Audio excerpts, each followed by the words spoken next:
صحیح سمت کا انتخاب۔ انسان روح اور جسم کا مجموعہ ہے۔ جس طرح انسان اپنے جسم کو بہتر بناتا ہے، اسی طرح روح کو بھی بہتر بنانے کی ضرورت ہوتی ہے۔ جب یہ دونوں بہتر ہوں تو سمت درست ہوتی ہے۔ انسان کے چھوٹے سے چھوٹے عمل کے پیچھے کوئی نہ کوئی محرک ہوتا ہے۔ دیکھنا یہ ہوتا ہے کہ وہ محرک ذہن ہے یا کوئی اور چیز ہے۔ مثال کے طور پر جسم کو کرنٹ لگے تو بغیر کسی سوچ کے ہاتھ فوری طور پر پیچھے کی جانب حرکت کرتا ہے۔ ہمیں یہ دیکھنا ہوتا ہے کہ آخر کون سی ایسی چیز ہے جو سوچنے سے پہلے یہ فیصلہ کراتی ہے کہ ہاتھ پیچھے کرنا ہے۔ نفس اور ذہن۔ بعض معاملات کے پیچھے ذہن ہوتا ہے، جبکہ بعض معاملات ایسے ہوتے ہیں جن کے پیچھے نفس ہوتا ہے، جیسے ضرورت سے زیادہ چاہنا۔ یہ کام نفس لوامہ کا کام ہے۔ نفس لوامہ کی وجہ سے جبلت جانوروں جیسی ہو جاتی ہے۔ بعض کاموں کے بعد شرمندگی کا احساس ہوتا ہے۔ یہ کام نفس امارہ کراتا ہے، یعنی نفس امارہ پیشمانی بھی دیتا ہے اور ندامت بھی۔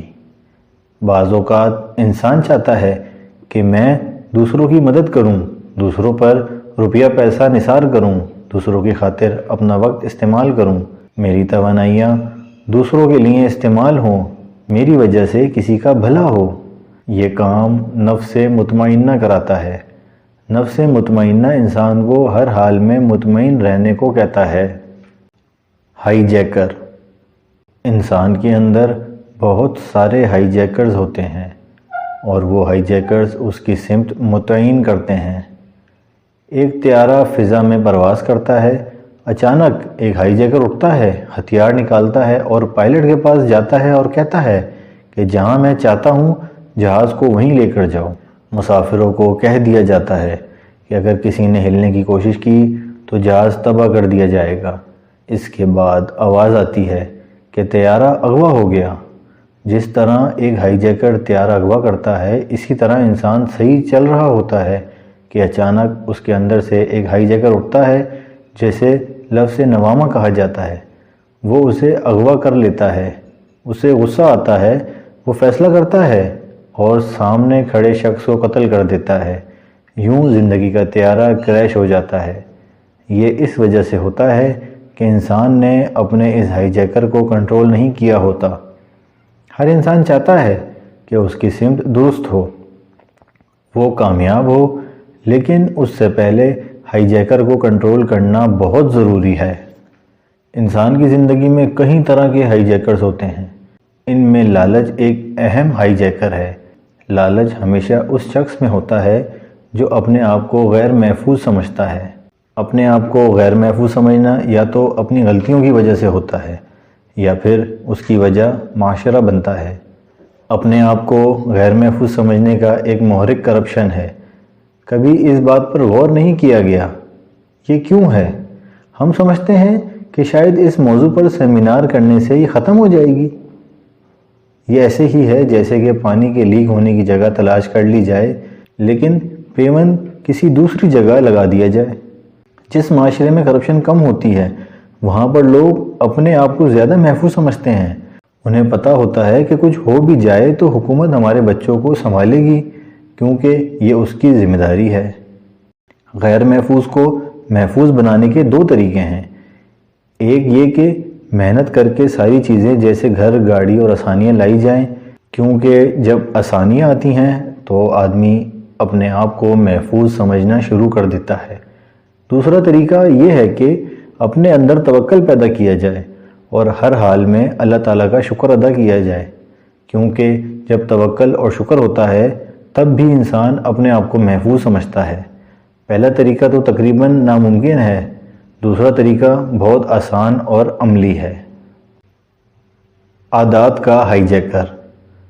زندگی کا ایک بہت بڑا ہائی جیکر ہماری عادات ہیں۔ زیادہ تر عادات لاشعوری طور پر بنتی ہیں، لیکن جب شعور آتا ہے تو ہمیں یہ انتخاب چوائس مل جاتا ہے کہ کس عادت کو اختیار کیا جائے۔ بعض لوگ کی شخصیت تو بہت شاندار ہوتی ہے، لیکن عادات ٹھیک نہیں ہوتی۔ بعض کے والدین کا بہت نام ہوتا ہے، لیکن اولاد میں وہ عادتیں نہیں ہوتی۔ بعض خود بہت اچھے ہوتے ہیں، لیکن ان کا برتاؤ ملازموں کے ساتھ اچھا نہیں ہوتا۔ بعض عادتیں نسلوں چلتی رہتی ہیں۔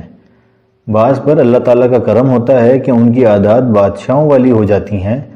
عادات تو انسان کو بنا دیتی ہیں یا تباہ کر دیتی ہیں۔ انسان پہلے عادات بناتا ہے، پھر وہی عادات انسان کو بناتی ہیں۔ جذبات کی ہائی جیکنگ۔ انسان کی زندگی میں جذبات بھی بہت بڑا ہائی جیکر ہوتا ہے۔ بعض اوقات انسان اپنے جذبات کا اظہار وقت پر نہیں کرتا، پھر ایک عمر گزر جانے کے بعد اس کا اظہار کرتا ہے، لیکن اس وقت سوائے عزت کو خاک میں ملانے میں کہ اور کچھ نہیں ملتا۔ جیسے بعض لوگوں کے پاس روپیہ، پیسہ، عزت، شہرت سب کچھ ہوتا ہے، لیکن عمر کے آخری حصے میں جذبات میں آ کر شادی کر لیتے ہیں یا میاں بیوی میں علیحدگی ہو جاتی ہے۔ اچھا بھلا گھر برباد ہو جاتا ہے اور یوں وہ اپنے جذبات کے ہاتھوں اپنی عزت گنوا دیتے ہیں۔ اپنی سمت درست رکھنے کے لیے اپنے ہائی جیکروں کو کنٹرول کرنے کی کوشش کیجیے۔ کتاب زندگی بدل دیتی ہے۔ کتابیں آدمی کی سمت بدل دیتی ہیں۔ بعض اوقات کتاب کا احترام اتنا ہوتا ہے کہ فیض ملنا شروع ہو جاتا ہے۔ جیسے بعض اوقات ہم قرآن مجید پڑھتے ہیں تو آنکھوں سے آنسو جاری ہو جاتے ہیں، اور اس تقدس اور احترام کی وجہ سے زندگی میں ہدایت آ جاتی ہے۔ اسی طرح سچی طلب، تلاش، محبت اور ادب سمت بدل دیتی ہے۔ حضرت بابا فرید گنج شکر رحمۃ اللہ علیہ نے اپنی زندگی میں بہت کم روٹی کھائی۔ کسی نے پوچھا کہ آپ اتنا کم کیوں کھاتے ہیں؟ تو انہوں نے جواب دیا کہ حضور اکرم صلی اللہ علیہ وسلم نے اتنی مقدار میں گندم کھائی تھی، تو میری کیا مجال کہ میں اس مقدار سے زیادہ گندم کھاؤں۔ یہ ادب کی انتہا ہے۔ اچھے اور برے ساتھی۔ جب اللہ تعالیٰ کا کرم ہوتا ہے تو بندے کی زندگی میں اچھے لوگ آنا شروع ہو جاتے ہیں اور وہ اس کی سوچ کو مثبت کر دیتے ہیں۔ پھر اس مثبت سوچ سے اس کے ذریعے دوسروں کو اچھائی ملنا شروع ہو جاتی ہے۔ لالچی انسان کے پاس لالچ اتنا ہوتا ہے کہ وہ اپنے ساتھ والوں کو لالچی بنا دیتا ہے۔ اس کے برعکس سخی انسان دوسروں کو اپنی اچھی عادات منتقل کر دیتا ہے۔ وہ خاموشی سے نصیحت کرتا ہے۔ خاموشی سے نصیحت کا مطلب یہ ہے کہ اس کا برتاؤ اتنا اچھا ہوتا ہے کہ اس کے ساتھ والے لوگ بھی اچھے ہو جاتے ہیں۔ بعض لوگوں کے ملنے سے اندر کی کمینگی جاگ جاتی ہے، جبکہ بعض لوگوں کے ملنے سے اندر کی روحانیت جاگ جاتی ہے۔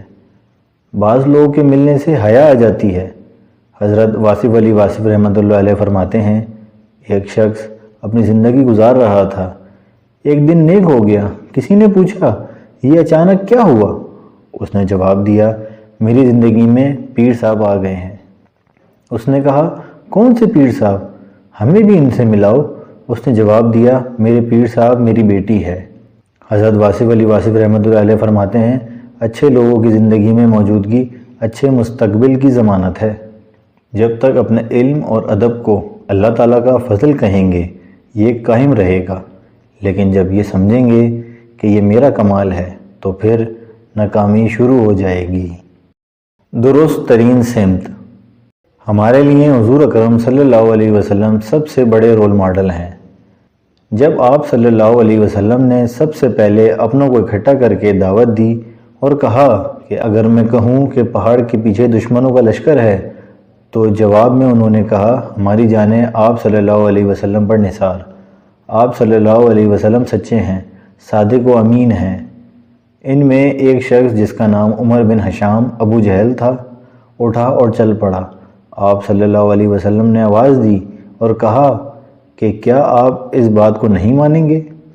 اس نے کہا، میں تلوار لینے جا رہا ہوں۔ مجھے آپ صلی اللہ علیہ وسلم پر اتنا یقین ہے کہ اگر اس پہاڑ کے پیچھے لشکر ہے تو تلوار لاتا ہوں اور ان لشکر والوں کی گردنیں اڑا دوں گا۔ مجھے تحقیق کی ضرورت نہیں ہے۔ پھر اگلی بات حضور اکرم صلی اللہ علیہ وسلم نے یہ فرمائی کہ اگر میں لا الہ الا اللہ قبول کرنے کا کہوں تو؟ اس پر ابو جہل نے کہا کہ میرے باپ داداؤں کا جو دین ہے وہ یہ نہیں ہے، میں ایک خدا کو نہیں مان سکتا۔ لیکن اسی محفل میں ایک 9 سال کا بچہ حضرت علی المرتضیٰ رضی اللہ تعالیٰ عنہ کھڑا ہوتا ہے اور کہتا ہے کہ میں مانوں گا۔ اس کے بعد ایک دوست حضرت ابو بکر صدیق رضی اللہ عنہ کھڑا ہوتا ہے اور کہتا ہے میں مانوں گا۔ گھر کے اور چند لوگ یہ دعوت تسلیم کرتے ہیں۔ عظمت کی انتہا یہ ہے کہ آپ کے اپنے گھر والے آپ کو مانیں۔ نبی صلی اللہ علیہ وسلم کی زندگی ہمارے لیے کسی بھی لحاظ سے درست ترین سمت فراہم کرتی ہے۔ کاش سے پہلے اپنی زندگی کو سمت دیجیے، کیونکہ یہ ایک بار ملی ہے۔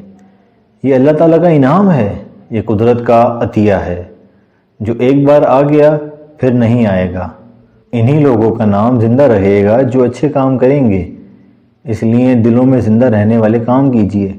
اپنے اندر سوال پیدا کیجیے کہ میں اللہ تعالیٰ کی طرف سے آیا ہوں، کیا میں اللہ تعالیٰ کی مرضی کے مطابق زندگی گزار رہا ہوں؟